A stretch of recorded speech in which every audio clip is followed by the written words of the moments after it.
ينصركم ويثبت أقدامكم. الحمد لله الذي هدانا لهذا وما كنا لنهتدي لولا أن هدانا الله والصلاة والسلام على رسول الله وعلى آله وصحبه ومن والاه. وبعد jamaah Masjid At-Tanwir yang dimuliakan Allah, dalam kesempatan malam ini kita sama-sama terlebih dahulu bersyukur kepada Allah Subhanahu wa taala atas rahmat berupa kesehatan, keafiatan dan kesempatan untuk kita malam ini bisa kembali melaksanakan ibadah kita bulan Ramadan yang mulia.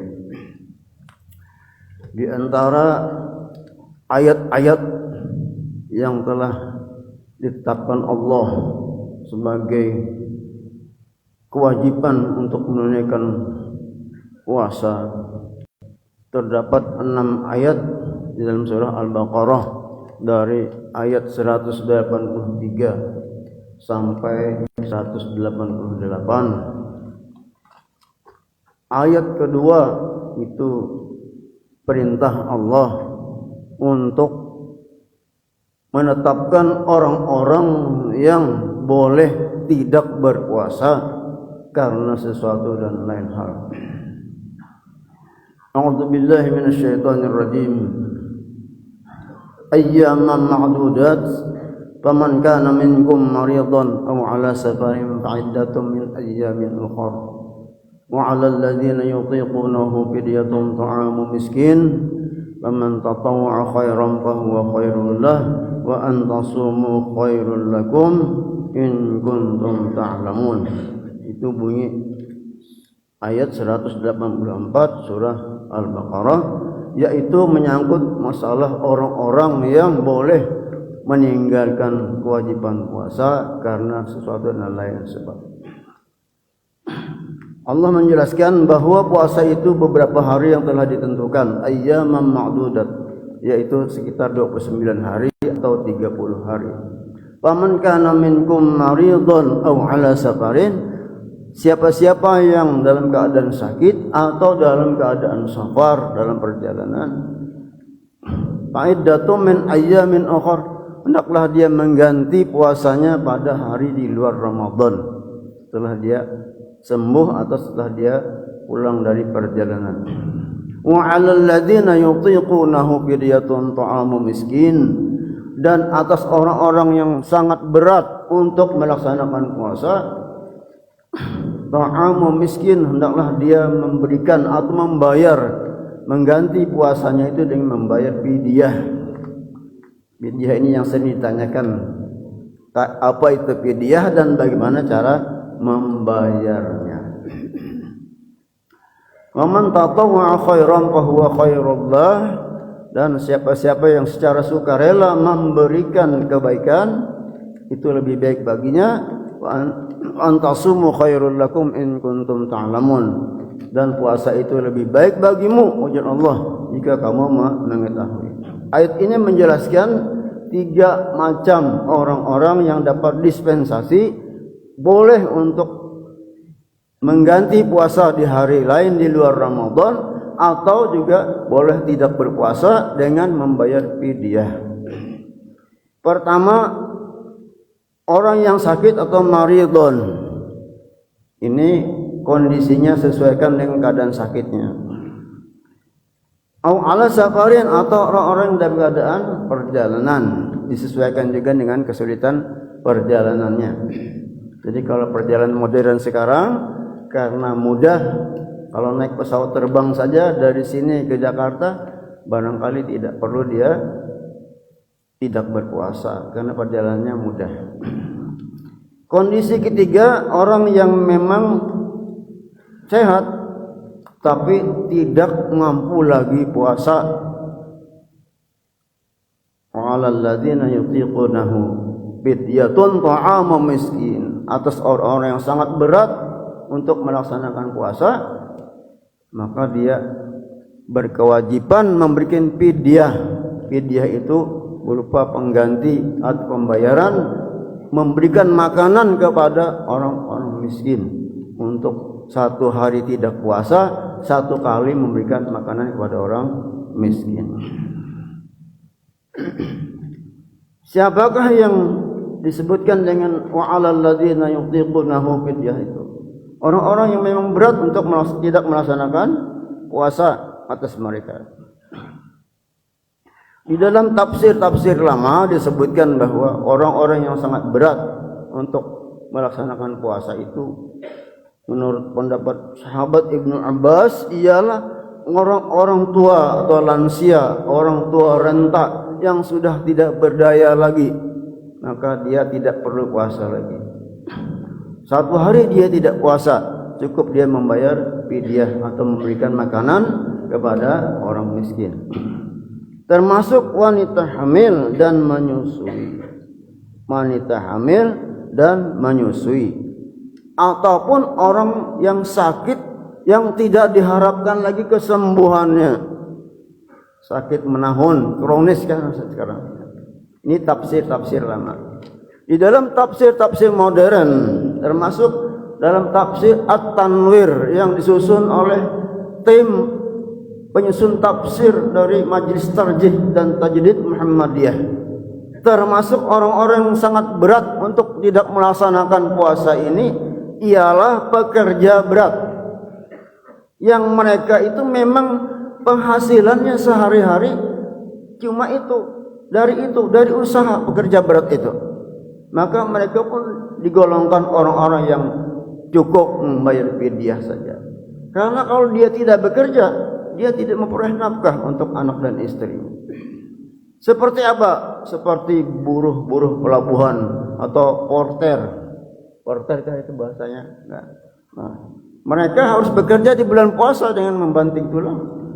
Sedangkan satu-satunya sumber penghidupan mereka adalah demikian.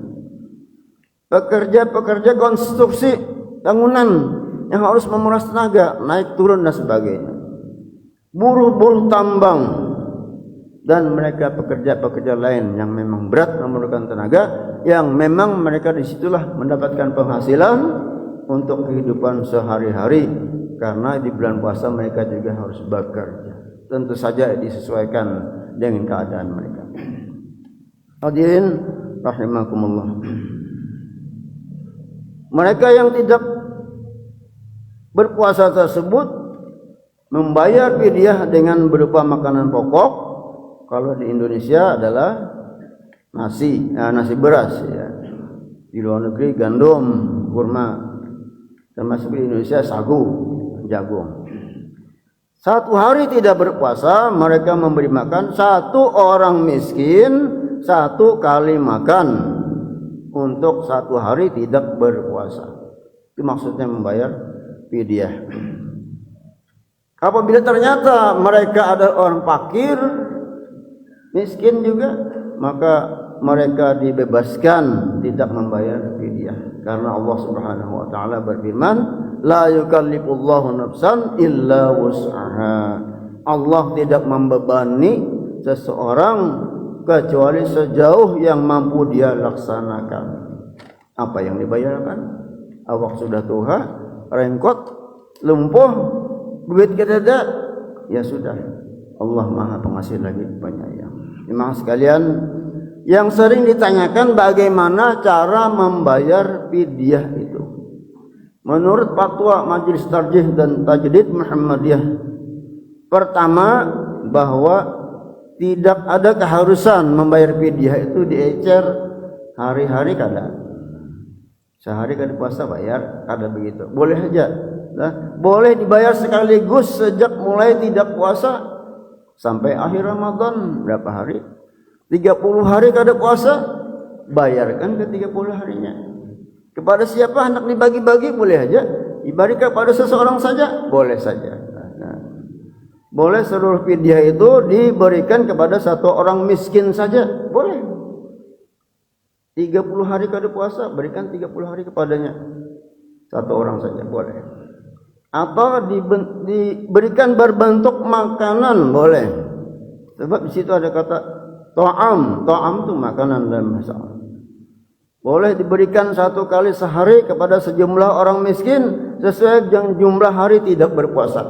Kalau orang kada berpuasa 30 hari, maka dia berikan 30 fidyah kepada makanan kepada satu orang miskin atau beberapa orang miskin. Atau untuk 30 orang miskin boleh diberikan sekaligus. Ini pendapat dari ulama-ulama Syafi'iyah, Hanabiliyah dan Malikiyah. Hadirin yang dimuliakan Allah. Seperti halnya memberikan seluruh fidyah boleh diberikan kepada satu orang saja, maka boleh pula memberikan fidyah dalam bentuk makanan siap saji, siap santap kepada 30 orang miskin. 30 orang miskin dikumpulkan karena 30 hari kada puasa, kumpulkan 30 orang miskin, dijamu sekaligus boleh. Ini seperti dipraktekkan oleh sahabat Anas bin Malik ketika beliau telah tua renta, beliau tidak bisa puasa lagi, beliau panggil 30 orang miskin, dikumpulkan di dalam satu tempat oleh beliau, dijamu sekaligus untuk beliau tidak puasa 30 hari, 30 orang miskin. Sekali jamu saja selesai. Nah, ini riwayat yang pernah terjadi di zaman sahabat. Tidak dibenarkan membayar fidyah sebelum masuk bulan Ramadan. Ini tentu saja karena kewajiban puasa hanya berlaku dalam bulan Ramadan. Nah, dalam hadis-hadis Rasulullah SAW, ta'amu miskin, ta'am itu berbentuk dua makna. Bisa bermakna makanan yang bisa siap dimakan, bisa berbentuk bahan makanan. Jadi boleh nasinya dengan lauk-lauknya itu siap dimakan, atau bahannya beras dan lauk-lauk atau beras. Karena itu fidyah dapat diberikan dalam bentuk makanan yang siap dimakan atau dalam bentuk bahan pangan seperti beras, kurma, gandum, sagu, jagung dan seterusnya. Yang dibayarkan, nah ini ukurannya yang sini ditanyakan. Dalam hadis disebutkan ukuran sekali fidyah setengah sa'. Sa' itu ukuran zaman Rasulullah sallallahu alaihi wasallam. Setengah sa' itu kalau ditimbangan sekarang 6 ons. Ada mengatakan pendapat 675 gram. 6 on 3/4. Ada yang mengatakan 1 kilogram. Maka kita ambil saja pertengahan. 1 liter bahan pangan sekali kita bayarkan untuk apa tadi fidyah kepada fakir miskin. 1 liter sehari tidak puasa. Fidyah dapat juga dibayarkan dalam bentuk uang senilai harga pangan tadi. Jadi kalau seliter beras misalnya harganya 20.000, sekali tidak puasa kita bayarkan kepada fakir miskin seharga 1 liter beras 20.000 rupiah seharinya tidak puasa. Kenapa boleh dalam bentuk uang? Karena uang itu memiliki likuid yang sangat besar sifatnya, memiliki keluasan untuk penggunaannya. Nah, dalam mazhab Maliki dijelaskan bahwa alasan menggunakan mata uang sebagai pembayar fidyah sama dengan pembayaran zakat fitrah, yaitu tadi karena keluasannya kegunaan uang itu. Kedua, bahwa zakat fitrah maupun fidyah itu tidak berkaitan dengan natura yang dizakati. Kalau zakat ternak itu dizakati dengan ternak juga, sama jenisnya. Kemudian zakat padi, tanaman, dibayar dengan padi juga, jenisnya sama. Tetapi tidak ada kaidah khusus yang menyatakan bahwa bayar zakat fitrah harus dengan benda makanan. Tidak, bisa dengan diuangkan. Demikian juga fidyah ini dengan diuangkan bisa. Inilah alasan mazhab Hanafi menggunakan dasar tersebut mengapa fidyah bisa dibayarkan dalam bentuk uang. Dengan demikian maka kalau ada pertanyaan lagi tentu sudah bisa terjawab. Demikian cara membayar fidyah bagi orang-orang yang memang tidak mampu lagi untuk berpuasa. Jadi mereka ganti dengan membayar fidyah untuk fakir miskin. Ini yang dapat saya sampaikan. Mudah-mudahan ada manfaatnya bagi kita. Mudah-mudahan ada juga keperluan yang sudah dapat terjawab. Kalau ada keluarga yang memang tidak bisa berpuasa dan membayar fidyah. Adanallahu yakum ajma'in. Subhanakallahumma wa bihamdika asyhadu an la ilaha illa anta astaghfiruka wa atubu ilaik. Assalamualaikum warahmatullahi wabarakatuh.